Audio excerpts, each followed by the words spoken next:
aux parents, aux frères, aux amis, une partenaire qui travaille dans un bureau. Et selon nous, elle a réussi socialement, ça c'est sûr. Socialement, elle a réussi. Mais moralement, qu'en est-il? Depuis quelques jours, des vidéos obscènes circulent sur les réseaux sociaux, dans lesquelles on voit les fonctionnaires de la police camerounaise se donner à des ébats sexuels. Mais surtout dans ces vidéos, ces ébats sexuels sont en réalité une pratique qui est interdite, punie par le code pénal camerounais. C'est-à-dire les papa et maman, parce que dans ces vidéos, on voit deux femmes. Et par la suite, d'après certaines informations, c'est dans le bureau d'un haut fonctionnaire de la police camerounaise, un officier, qui lui aussi faisait partie et qui prenait du plaisir à filmer. Et rappelons que aussitôt il a été suspendu et remplacé. Nous sommes ici dans la capitale du Cameroun, à Yaoundé. Et si c'était une distraction, à un mois seulement de l'élection présidentielle du Cameroun, où cette jeunesse est davantage concentrée et s'implique davantage parce qu'elle en a conscience qu'en réalité, son avenir en dépend.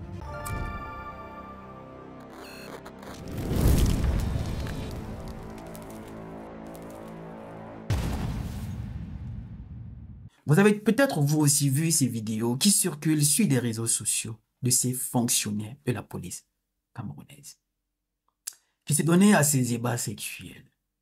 Papa, maman. D'accord? Et rappelons que le code pénal camerounais interdit les relations sexuelles entre les personnes de même sexe. Et c'est justement ce qu'on voit dans cette vidéo. Il y a quelque temps, c'était Balthazar. Bon, Balthazar encore, c'est un homme avec plusieurs femmes et des majeurs, voilà, des femmes responsables. Mais ici, nous sommes au Cameroun. Mais il y a quelque chose d'important sur lequel il faudrait préciser. Que voilà, une fois de plus, une occasion pour dire qu'il ne suffit pas de travailler dans un bureau pour être digne d'une moralité irréprochable. Parce qu'on a toujours jeté à la veille du populaire, on leur accordait moins de crédit certaines jeunes femmes qui se donnent à certains petits boulots ou qui s'habillent d'une certaine façon. Ce sont des femmes faciles, des femmes aux cuisses légères, ou encore, comme on dit communément, les vendeuses de piment. Et qu'il faut travailler dans un bureau pour être respecté, il faut avoir fait des études, il faut pour être digne de bonne moralité. Et on prend parfois du plaisir à présenter aux parents, aux frères, aux amis, une partenaire qui travaille dans un bureau. Et selon nous, elle a réussi socialement, ça c'est sûr. Socialement, elle a réussi. Mais moralement, qu'en est-il? Et c'est justement cet exemple qui nous demande. Il ne suffit pas qu'il ou elle travaille dans un bureau pour lui accorder la confiance totale. Ici, dans cette vidéo, on voit deux femmes. D'accord? Deux femmes. Et rappelons qu'au Cameroun, ces pratiques sont quasiment interdites. Il y a quelques mois en arrière, ou quelques années en arrière, si j'ai bonne mémoire, cette jeune Camerounaise, Cynthia Fianga, qui ces vidéos, elle aussi, avait fuité sur des réseaux sociaux, dans lesquels elle se donnait aux ébats sexuels avec un homme, c'est tout à fait normal, c'est justement ce qui est recommandé par le code pénal camerounais. Mais le fait que ça soit divulgué un peu partout sur les réseaux sociaux, le procureur de la République s'en est saisi, en disant qu'il va falloir sanctionner, pour donner un exemple à la jeunesse, afin que certains ne suivent pas le même pas. Alors, elle a été incarcérée, je ne sais pas pour combien de temps, c'était en réalité pour sanctionner, et beaucoup de personnes ont trouvé ça noble, ont trouvé ça bien. Il fallait frapper le poing sur la table parce que cette jeunesse est en train d'aller à la dérive. Sortie de prison, s'est dit bon, voilà, les autres ne pourront pas commettre les mêmes erreurs parce qu'elles sauront à quoi s'attendre. Mais quelques temps plus tard, il y a aussi une autre vidéo, ou du moins certaines vidéos, qui a aussi fait son apparition sur les réseaux sociaux. Mais dans ces vidéos, on voyait encore deux femmes. Mais ici, c'est une grande sportive connue au Cameroun qui a joué dans les Lions indomptables. Et ces vidéos où elle était, voilà, elle s'est donnée à des ébats sexuels avec une autre femme. Mais malheureusement, elle n'a surtout pas été inquiétée. Il y a certaines personnes au Cameroun, voilà, des homosexuels aussi, qui, parce que ces pratiques sont interdites dans ces pays, qui pour eux, voilà, pour tout le monde, ont juste là, contre nature, ont été pourchassés, parfois frappés en pleine rue, et ont dû s'exiler. Parce que dans la plupart des pays africains, en réalité, ces pratiques, on dit non, nous on n'en veut pas. Je sais, vous allez me demander quelle est ma position là-dessus. Ceux qui me suivent depuis très longtemps le savent. Pour moi, je dis bien pour moi, une famille, c'est un homme et une femme. Chacun est libre de faire ce qu'il veut.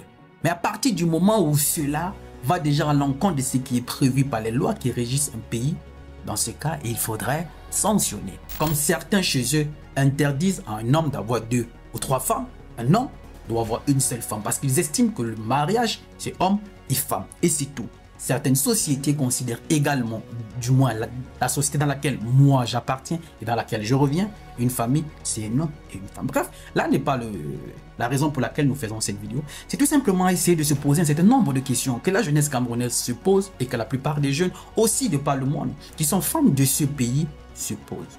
Comment peut-on sanctionner les uns et ne pas sanctionner les autres? Voici actuellement une autre vidéo qui a fait le tour des réseaux sociaux, où on voit des fonctionnaires de la police camerounaise. Est-ce que le procureur de la République va aussi s'en saisir? Est-ce que le tribunal militaire va réagir?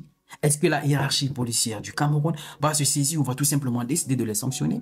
Et si on n'est pas en train de montrer une justice déséquilibrée ou une justice à 2 vitesses, on punit les faibles et on protège les plus forts.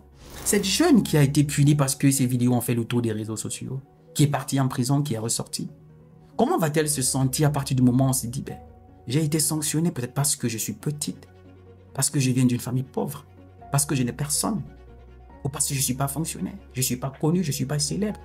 Contrairement à certaines personnes qui ont fait des choses plus graves et qui sont au contraire aujourd'hui sur la place publique, dans des événements, et voilà, ça passe tranquille. On veut tout simplement comprendre. Qu'en sera-t-il pour une fois de plus ces personnes-là? Et si c'était une distraction? Et à quelques mois, où on va dire à 2 mois ou 1 mois, parce que c'est en octobre qu'il y aura l'élection présidentielle au Cameroun. Et si c'était une distraction? Désorienter le regard de la jeunesse. Parce que je crois sur sa page Facebook, cette policière a reposté une image, une vidéo, je sais pas, a reposté un texte en disant voilà ceux qui ont vu des vidéos, je suis désolé, je demande pardon, que celui qui n'a jamais péché jette la première pierre. Mais l'autre petite là avait été sanctionnée. Pourtant, elle avait demandé pardon. Et il y a l'autre qui n'a même pas été sanctionnée, elle n'a jamais demandé pardon. Elle est là, tranquille, ça se passe super bien. Et si c'était une distraction?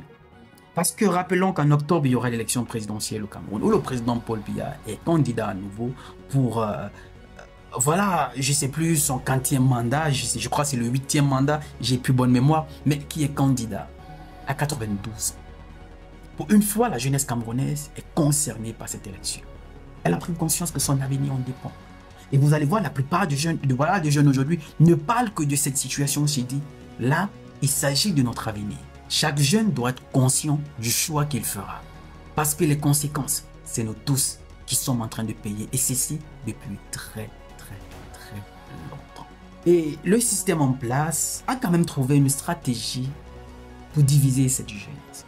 Et les débats aujourd'hui de la jeunesse camerounaise sur les réseaux sociaux, quand vous écoutez leurs débats, que ce soit sur TikTok, Facebook, un peu partout, ils sont tout simplement en train de se faire la guerre entre eux. Des victimes se font la guerre entre eux. Mais c'est cette jeunesse qui est victime. Les bourreaux ont pu transformer la situation, les pousser à se détester entre eux. Certains disent, je ne vais pas voter Kamto parce qu'il est Bamileke. Je ne vais pas porter Cabral Libi parce qu'il est Bassa, il est jeune, il n'a pas d'expérience. Je ne vais pas voter Akeremouna parce que. Je ne vais pas voter Adamoudam Djoya parce que je ne veux pas. Et cette élection aussi, c'est comme si c'était un moyen pour certains de faire du buzz, de se faire connaître. Des candidats qui sortent de nulle part pour présenter leur candidature. Se servent de cette situation en réalité pour se faire un nom.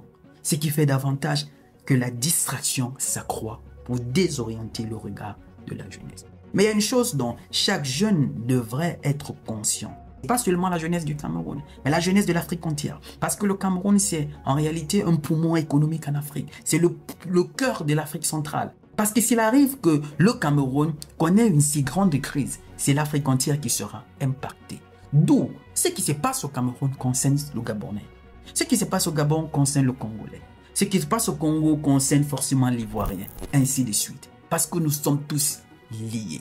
Alors, jeunesse africaine, jeunesse camerounaise en particulier, ne vous laissez pas distraire. C'est le moment ou jamais d'être le plus vigilant que possible. Il y a longtemps, la jeunesse camerounaise avait abandonné la politique. Ne s'y intéressez pas. Peu importe ce qu'on fait, on connaît le gagnant. Le monde évolue, les choses avec, les mentalités aussi. On a Internet aujourd'hui. Il y a la modernisation, il y a beaucoup de choses qui ont évolué. Ce qui fait que ce n'est plus la même conception des choses. Et cela se voit. Ne vous laissez pas désorienter. Mais on continue toujours de se poser cette question. Qu'en est-il de ceux qui ont commis les mêmes infractions et qui n'ont jamais été inquiétés? Est-ce qu'on vit dans un monde ou dans un Cameroun où il n'y a que les faibles qui payent et que les plus forts sont toujours protégés?